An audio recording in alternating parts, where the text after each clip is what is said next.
Germany today is divided into two parts. What we commonly call West Germany is the group of states united into the Federal Republic of Germany. Flowing through West Germany from Switzerland to the North Sea is the famous Rhine River. Branching off from the Rhine is a tributary named the Ruhr River. And along both banks of this river is a district called the Ruhr also. The Ruhr is a busy place because there are large deposits of coal here and many factories that produce chemicals, iron, steel, and their products.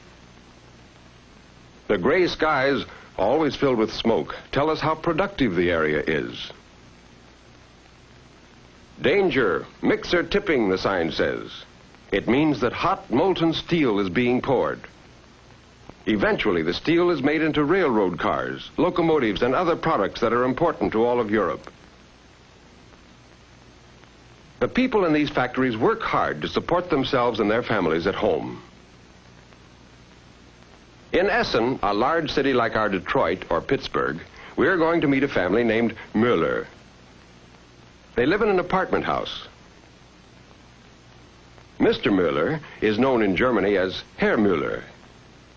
Herr Müller gets up at 5:30 in the morning while his 4 children, Rolf, Lisa, Marga, and Gertrude, are still asleep. Father, or Vater, as the German children say, starts breakfast with coffee to be followed by bread, butter, and sausage. Before Mother, or Mutter, sits down to breakfast, she goes to wake the children while her husband reads about the world's happenings in this newspaper published in the Ruhr. The children would like to stay in their comfortable feather bed with its ruffled pillowcases, but they go to school, as all German children do, at least until they're 14. After breakfast, Herr Müller leaves for work. At this hour, the sky is always gray with smoke, especially on a cold December day like this. And since the factories begin early, there are people already on the street waiting for streetcars and buses to take them to work. Not far from his house, Herr Müller boards a streetcar to go to one of the Krupp plants. Krupp is a large manufacturing company as famous as Ford and General Motors are in the United States. When he gets to the factory, Herr Müller changes his clothes before he goes to work at a machine which cuts steel. At home, after breakfast, Mother helps Rolf and the twins with their wraps. 5-year-old Lisa and Marga will walk part way with their brother when he goes to school this winter morning. Near the school, 2 patrol guards guide the children across the street safely. A patrol guard is proud of his job and likes to wear his white hat as a symbol of the important work he does. Like other German school children, these first graders carry their books in leather book bags on their backs. Today, lessons begin with the name of a musical instrument, the flute, or, in German, Flöte. The children pretend they are playing the flute themselves.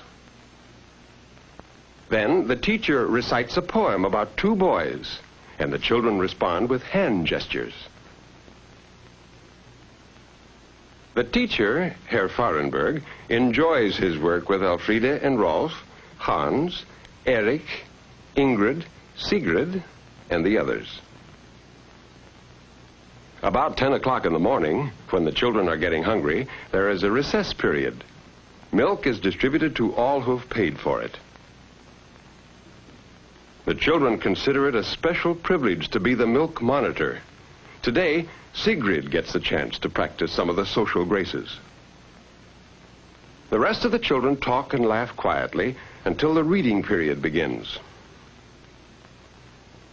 Rolf takes his schoolwork seriously because he is beginning to understand that education will help him in his daily living and in the future. So he hunts for the right place now, eager to find it.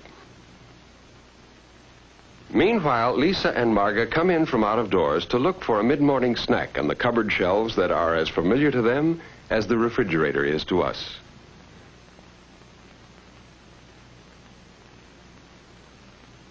A bit later, it is time for lunch at the Krupp Works, and Father Müller is hungry too. In this clean-looking factory cafeteria, a substantial meal is ready: meat, potatoes, vegetables. The workers do not have a choice of dishes, but the food is appetizing and plentiful. In the dining room, shop workers and office workers eat together. Herr Müller joins some friends who are engineers. They talk about the factory and about questions Herr Müller will ask the representative of the union, to which workers of different crafts in this factory belong. Besides wages and hours of work, Herr Müller is especially interested in the factory's program of instruction for apprentices. Under this program, boys of 14 or 15 are trained in the plant after they have attended a vocational school for 3 years.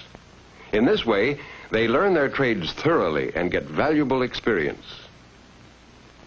It may be that Rolf Müller will become an apprentice someday, but right now, going with Mother and the twins to the store will occupy the afternoon. From their apartment, the Müllers walk down a cobblestone street, past typically German buildings with plain lines, steeply slanted roofs, and squarish dormer windows. When they've walked a few blocks, they come to a busy section of town where there are German-made cars on the street and many stores. Some of the stores are owned by the factories, but not this one where Mrs. Müller, or Frau Müller as she is called in Germany, selects what she wants among the fresh vegetables and salad greens. Here, paying with German marks and pfennigs, she may purchase by metric weight cookies and other such delicacies, or bananas transported from Central America. Such a modern aspect of life in the Ruhr is in contrast with the fish peddler who cleans your supper before your eyes and gives his surroundings an old-world look. These contrasts between the old ways and the new ones can be seen everywhere in Essen.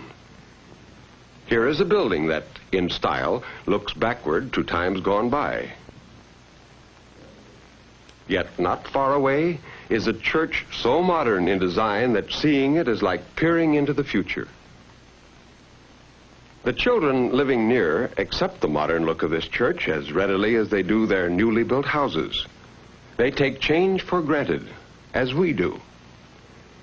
And just as we do, most of them love to play outdoors. This little girl makes up a game of her own. Older children shout to call their friends as they race across a footbridge in the park or roller skate on the sidewalks of quiet streets out of the way of traffic. They enjoy these hours of active play after school. And even better than the sidewalk are the safe playgrounds. Some of their playground equipment looks different from ours. Do you see what's unusual about this slide? What skills do you think are needed to go down it? Just as we do, these children hope to grow up strong and healthy with families of their own. Do you see the Müller twins here? When they get home, they find Mother preparing for dinner a kind of potato dumpling that is Father's favorite dish. So Marga and Lisa get busy too at their own toy cupboard.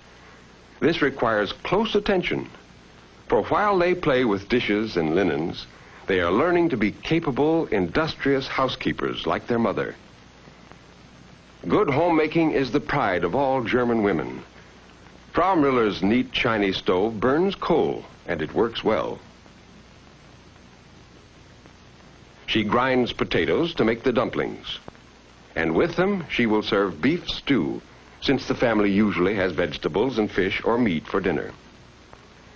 Frau Müller's budget does not allow many frozen vegetables or pre-cooked foodstuffs, because such things are not as plentiful as they are here. But she enjoys cooking. Liking for good food, for neatness and cleanliness, are characteristic of the German people. While the beef stew and dumplings cook, Mother sits down with her knitting, and the children play games in the living room. For all of them, this is a happy hour. They are hungry, dinner is almost ready, and Father is coming home soon. At gate 14, the end of the day is the same as it is anywhere in the world. Time to go home to family and rest and good food. Father Mueller is so pleased to see his favorite dish that he doesn't wait for the rest of dinner before tasting the dumplings. But the family does not linger over dinner, for downtown, the holiday signs and lighted stores beckon the Muellers to come and do their Christmas shopping. What will they find on this familiar street? It is turned into a bright fairyland. The twins do not know about Santa Claus, but look for the angel child called Christkindl, and for a Christmas man they call the Weihnachtsmann. Both, they hope, will bring them presents. And in these windows, the children are sure to find autos and skates and games made by Germany's famous toy makers to fit the pocketbook of the Mueller family's own present giver. Here are plenty of dolls and animals and birds, gay storybook creatures to excite the fancy of all children. Many of these windows contain items the Muellers just like to see on display. For Christmas is the time to walk through fairyland, to look, to wonder, and to dream.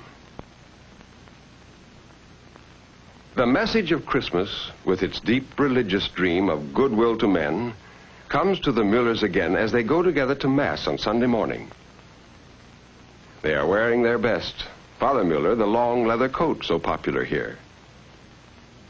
There are equal numbers of Protestant and Catholic worshipers in the whole of the federal republic we call West Germany. But in the Ruhr, there are more Catholics than Protestants, and the Muellers go to the Catholic church in their parish. After the service, the streets are crowded with people seeking the amusements and the quiet relaxation offered in the city of Essen on a Sunday afternoon. And indeed, it does get quiet. In the suburbs, weekday traffic practically disappears, so that the bicyclists have the roads almost to themselves. But the absence of hustle and bustle does not mean that people are not enjoying their leisure. They often gather in restaurants for social good times and for the sports they like. Here the game is skittles, a kind of bowling. Jumping out of the way of the ball is not part of the game, though it's safer in this amateur contest where the score is higher on laughter than on points. But Sunday afternoon hours still grow long when you are the age of the twins, seeking adventure. There must be some excitement around if you knew just where to look for it. Real surprises can come your way. And sure enough, they're here. Grandma and Grandpa, or as the children say, Großmutter and Großvater. Frau Mueller's parents and her sister Louisa have come to see the Mueller family. They have come to share that warm, comfortable state of hominess the Germans call Gemütlichkeit. This cozy companionship, the good humor, the customs of respect for age and experience, and the polite manners which exist among the very young, all support the strong ties of confidence and love that bind a German family together. And so, before the children go to sleep under their big feather bed quilt, they repeat the prayer so often heard in German homes. Müde bin ich, geh zur Ruh, schließe beide Äuglein zu. I am tired. I want to keep both my eyes closed now and sleep. Father, let your eye instead look upon me in my bed. Let this family be blessed. In your hand, God, let them rest. Every person, small and grown, shelter, Father, as your own.